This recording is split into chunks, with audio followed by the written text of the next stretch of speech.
And now it's time for Windy City Sports Talk. And your host, Ryan Young.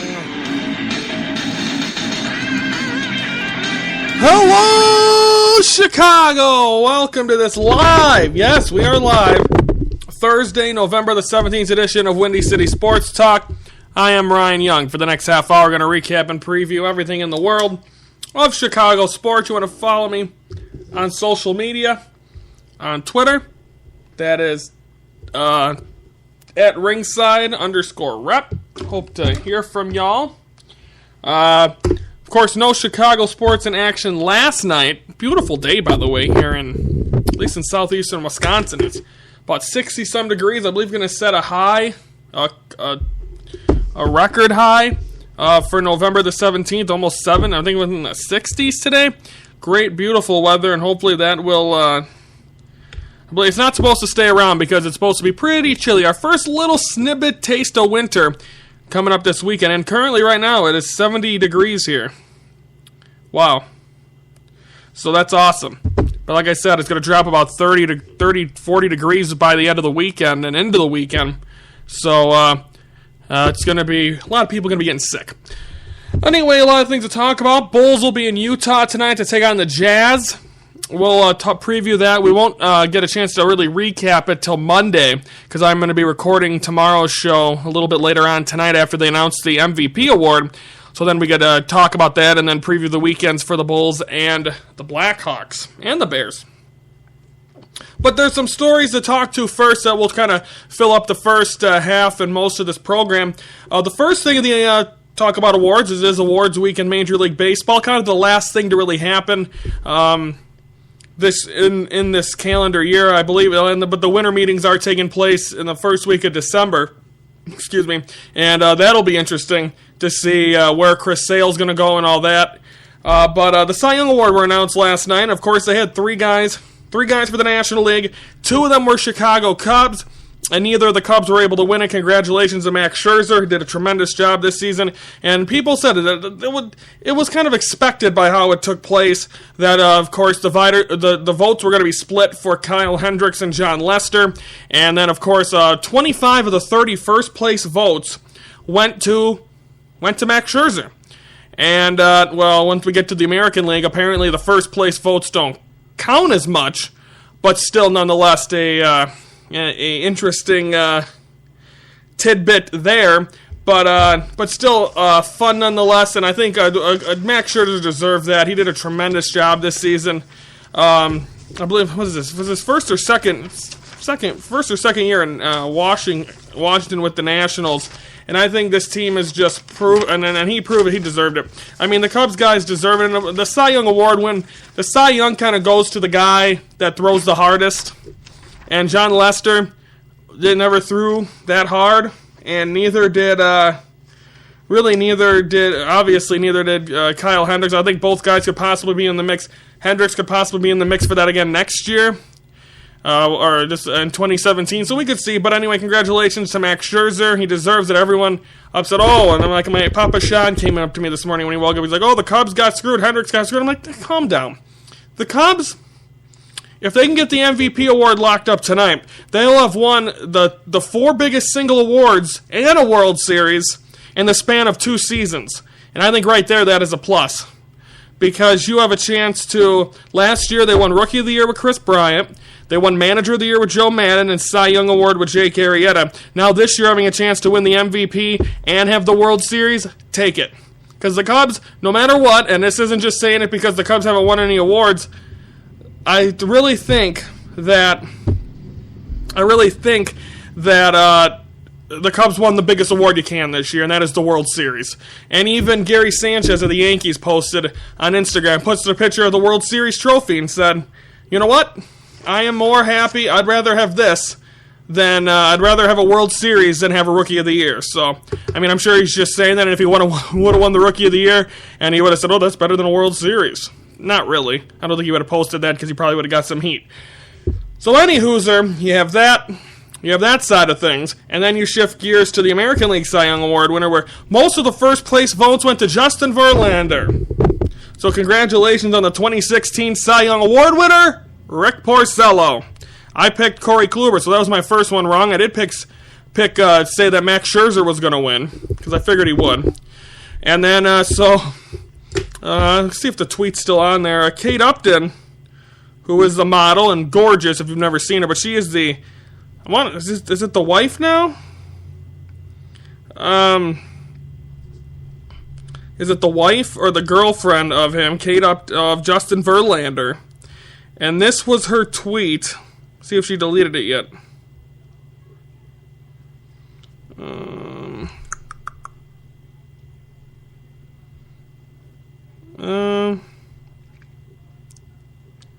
No, here it is. 21 hours ago, and I quote, "Hey, at MLB, I thought I was the only person allowed the F word, Justin Verlander. What? 2 writers didn't have him on their ballot?" So she wasn't too happy with it, which you can see why, but I mean, wives tend to get people in trouble. I can't think of any off the top of my head, but there has been instances where players' girlfriends or wives get on the Twitter and start babbling about stuff, and I mean, listen, you see him, you didn't get that thing, but I still F ya, if she didn't get a cover of a magazine. So I think you just pipe down a little bit there, Kate Upton, and I mean, a lot of people saying, yeah, that was a screw job there, but I mean, there's really nothing else you could do. I mean, take it for what it's worth, and hopefully, but again, I mean, the thing that makes this very interesting is that he had more first place votes and still didn't get the Cy Young award. So I don't know. I'm not the one here to judge. I just find it interesting what Kate Upton was spewing, and so on and so forth. So we'll see what.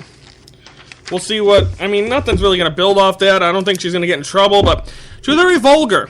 And I'm sure she has being a model, had some young kids on her Twitter, which young kids shouldn't really have Twitter anyway. But to actually put the F word on there, I think is a little bit much. So congratulations to the Cy Young Award winners, and best of luck. We'll talk a little bit in just a little bit. We'll talk a little bit about the crown jewel, and that's the MVP awards, which the Cubs are up for one of those as well. So now let's talk about and what else? What's the next story? Oh, Conor McGregor. Conor McGregor came out yesterday and said, "Hey, you want me to fight? You want me to have a boxing match with Floyd Money Mayweather?" Obviously, for you folks that don't know, Conor McGregor, Ultimate Fighter, which is pretty much you're not barehanded, but you're just a little padded gloves. And then you have on the other side, you have boxing, which is glove, and that's Floyd Mayweather. So you have those two. And apparently there's a lot of hubbubaloo going on with these two. But Floyd Mayweather said yesterday that pay me $100 million and I'll do it. Well, now here, I mean, I've heard many different sides of the story with this, and I think when you look at either side of it, whether they do a boxing match or they do an Ultimate or UFC fight, either way, the guy that its expertise is would probably win the fight. Now, if you have a boxing match and Conor McGregor wins, what does that do for the brand of Floyd Money Mayweather? Now, Floyd Mayweather has never lost a fight or a boxing match. So think about that if he beats all these great boxers, and then eventually beat Manny Pacquiao by just dancing around, you think about, like, okay, so you do all that, and then all of a sudden he goes through all that and then loses to Conor McGregor in a boxing match? I mean, then that really, and it really puts things into perspective. Like, okay, what the heck? So I always was going to be entertained by the fact that I wanted to see Pacquiao and Mayweather and didn't buy the fight. Boxing bores me. And on top of that, it was $100 to buy that fight. No, thank you. And but to see Conor McGregor, Floyd Mayweather in an Ultimate Fighting, I mean, Conor McGregor, for you folks that don't know, it was at UFC 205, the first UFC fight in a long time, sanctioned one at Madison Square Garden, because it was illegal to have Ultimate Fighting in the state of New York. Well, this past weekend, Conor McGregor had a fight against, I want to say it was Eddie Alvarez, but I could be wrong on that name, and he won a second title. Now, I'm usually, and especially when it comes to wrestling, I'm a big fan of the heel, which is the bad guy. And just something about Conor McGregor rubs me the wrong way, where I just don't like him. He's obnoxious, but the problem is that he backs it up. This guy goes out there every fight that he has and completely annihilates his opponents. And I mean, he did lose that first fight to Nate Diaz, and then he won the second one, which means there's probably going to be a best of. But Conor McGregor really never shuts. I mean, I'd like to see someone shut his mouth up, but since no one's doing it, they are just doing a tremendous. He's a great job. He's a complete draw for UFC. Hopefully, I'm going to WrestleMania, and apparently there's rumors that because he wants stake in UFC, that he is not going to have another UFC fight until they give him stake in, which ownership. So I don't know. And Triple H, Paul Levesque, who runs kind of WWE, was at that UFC fight on Saturday, and I think there's a good possibility that'd be a nice draw to have Conor McGregor be represented in WWE. And I think because Brock Lesnar, who was under WWE contract, wrestled in UFC 200, gives him the I think there could have been a fair trade-off to say, hey, you let my guy do here, I'll let one of your guys do this. And I think Dana White and Vince McMahon both know that it works out beneficial for both of them. And to have Conor McGregor have a chance to come in here. Now, at WrestleMania, I want to say it was 24 in Miami, which this upcoming one in 2017 will be in Orlando.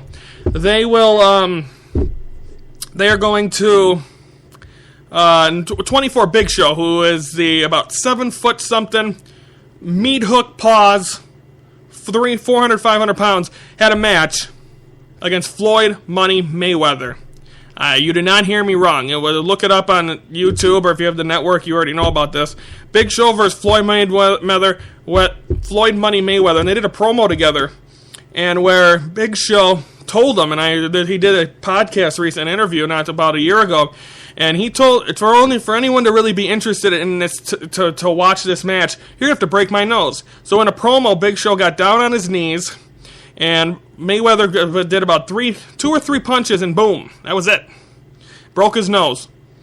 So, I mean, it's happened before. This one, like I said, is in Orlando. Last year at WrestleMania, which was the biggest one, and over 100,000 people. Great atmosphere, great. But a lot of people were injured. John Cena, Seth Rollins, Randy Orton, all these guys were hurt. So I think this year they want to make up for it. I think that would be a great draw. Apparently I heard it was going to be Shaq against Big Show, but apparently now it looks like possibly Conor McGregor against Big Show, which, I mean, why not? I mean, if you want to throw them two in there, it would be great. Conor McGregor is the perfect guy to be put in a wrestling storyline, even though you're not in a wrestling as a wrestler.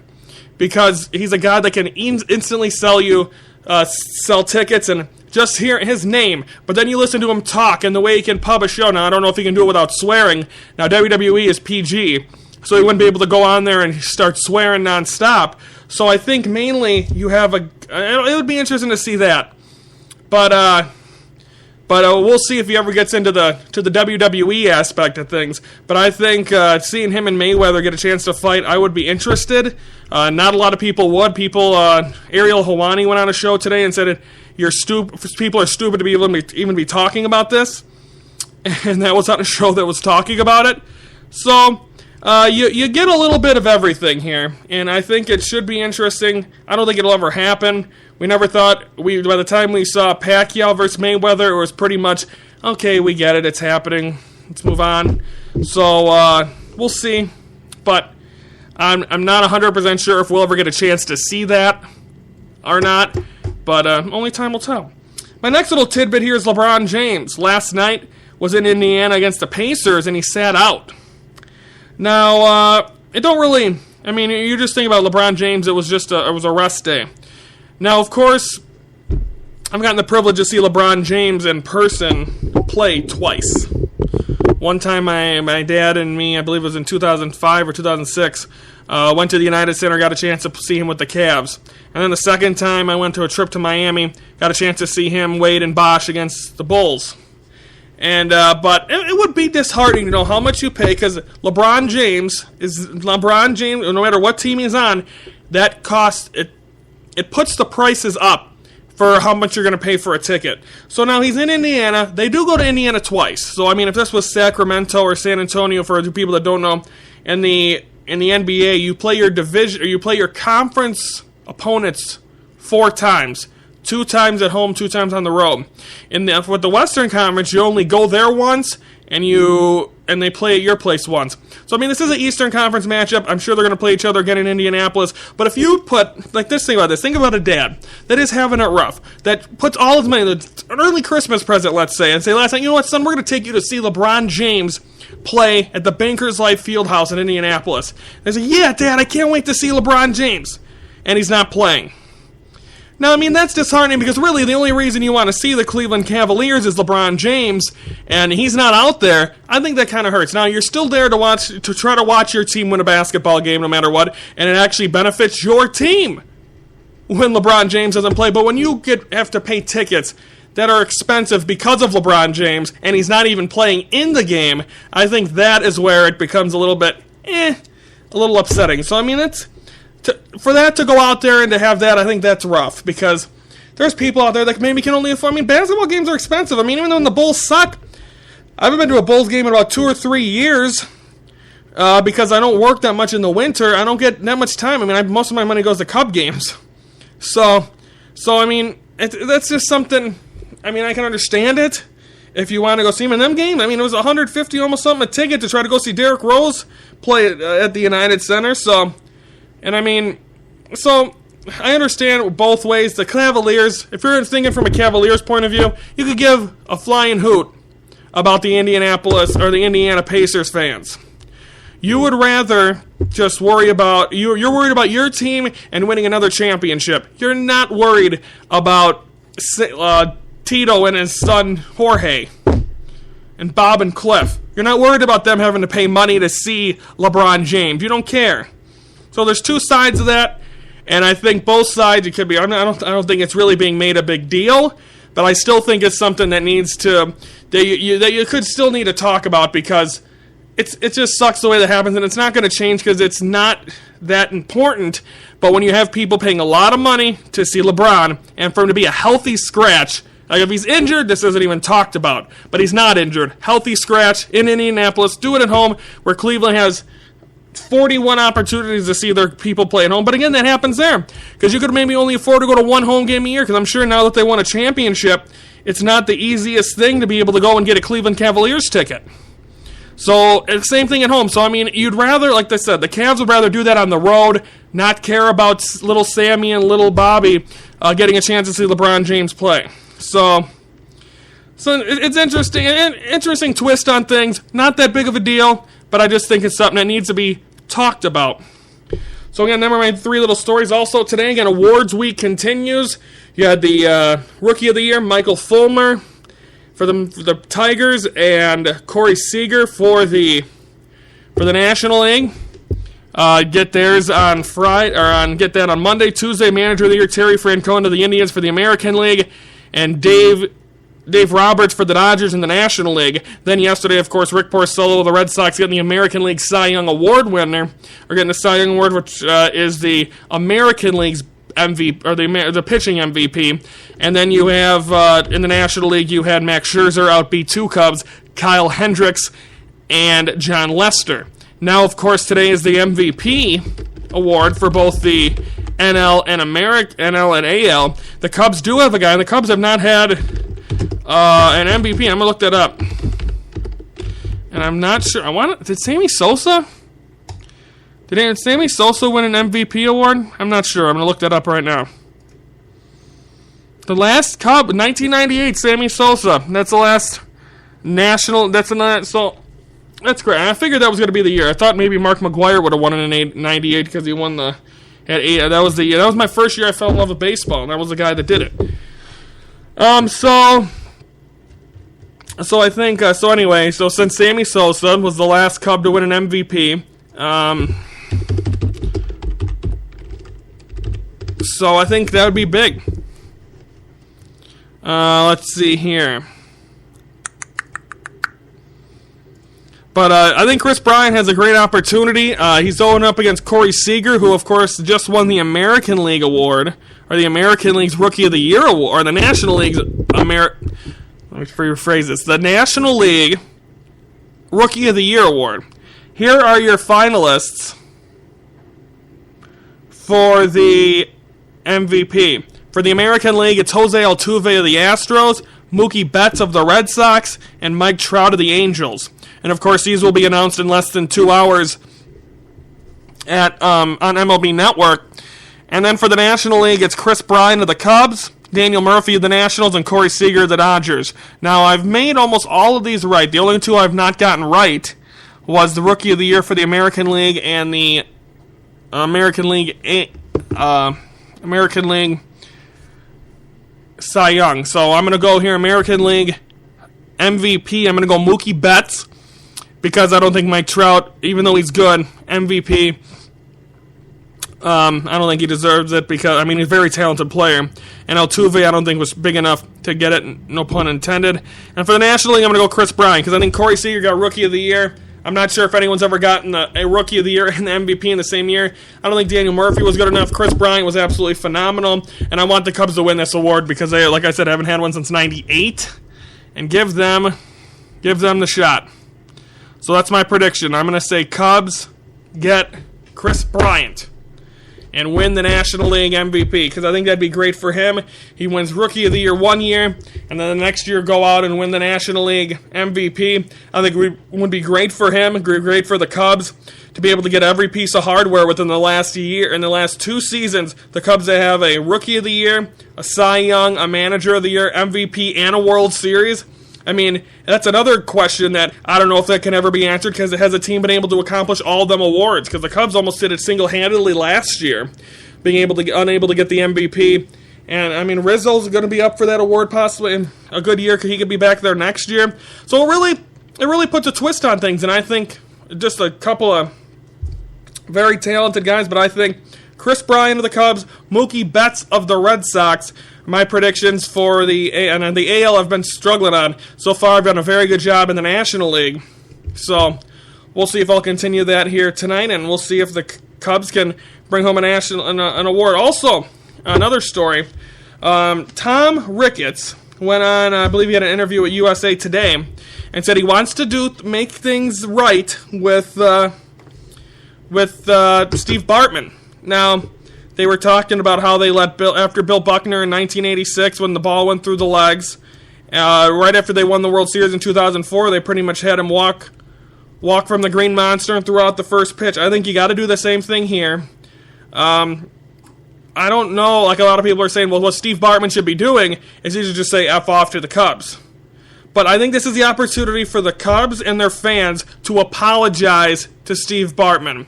Because there are Cub fans out there that have been absolutely ridiculous over this and the way they handled that. Because Alex Gonzalez should have been the man that should have been witness protection and all that, and not Steve Bartman, a fan trying to get every right to get a baseball. Like I said, he should throw it out to Moises Alou. That's what would make that ring ceremony and all that April 10th at Wrigley against the Dodgers would make it that much sweeter to be able to see that moment. And I'm hoping to get tickets. That's my goal. Even if it takes me only going to one game in the first 2 or 3 months of the season, that's the game I'd want to go to. I want to be there either way. But to have Bartman there, I think, would be great because getting him an opportunity to seal the deal and to be able to feel that emotion of them fans doing that, and the fans need to, and I think the Cub fans as a nation need to apologize to him. And I think for the Cubs to be able to do that, give him season tickets, give him whatever he wants, a key to the town, just do it. Because he deserved it. It's over now. He could finally live his life again. After there was actually no reason they should have. And I mean, Moises Alou blew that, do it out of proportion. But it's the heat of the moment. I've done things in the heat of the moment many times, and it happens. So hopefully we find out soon. Maybe they'll make it a surprise. But it'd be great to hear that Steve Bartman's going to be. It would be great to hear if Steve Bartman would be at the home opener and put that to rest. and let him live his life and let him be sing Take Me Out to the Ball Game and get Steve Bartman Day, do all that. Because I think he deserves it, and I think that would be great for the Cubs to just finish that off. Have him walk out a Billy Goat, have a goat in one hand, or have Leon Durham's glove on and walk out a black cat, and a Billy Goat, and just have everything on and just boom, knock them all out. Bulls, Jazz tonight from Utah. But before we get there, we got to catch you up on the Windy City Sports Minute.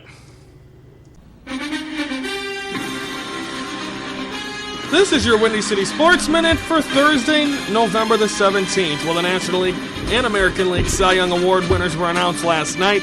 There were 2 Cubs up for the award.